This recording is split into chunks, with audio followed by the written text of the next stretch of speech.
yaa kurfoo koo jaalallee too yaa takkitti akka dhibbaa garaa jaalalaa malee ansiifan qabaaree jibba ija kan kee dheebodhee onneen koo na dadhabaa warqiif daamandii too si malee maalan qabaa gamaaf gamana laalee obbiraa yoon si dhabu akka waan of hin beeyne qal'aan kee nagan qabu somba koon wal barteerta akkam godheen sirraa citaa eenyuuf jedheen si dhiisa maaltu sinaaf gita ati anaaf qabeenya faaya koo gatii danuu yoomiyyuu ansi malee tan biraaf onnee koon banu tan sammuun koo amantu ati anaaf qaroo kooti eeyyan siifan barreesse bareedduu intala mootii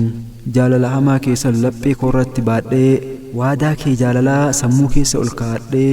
roorroon natti hammaattus siifan eega waadaa kee goomattuun natti gamtus hin kaaftu madaala kee hantuutaaf mixii hundaaf hin dhiisu jaalala kee rabbittiin siif kakadhaa hin diigu waadaa kee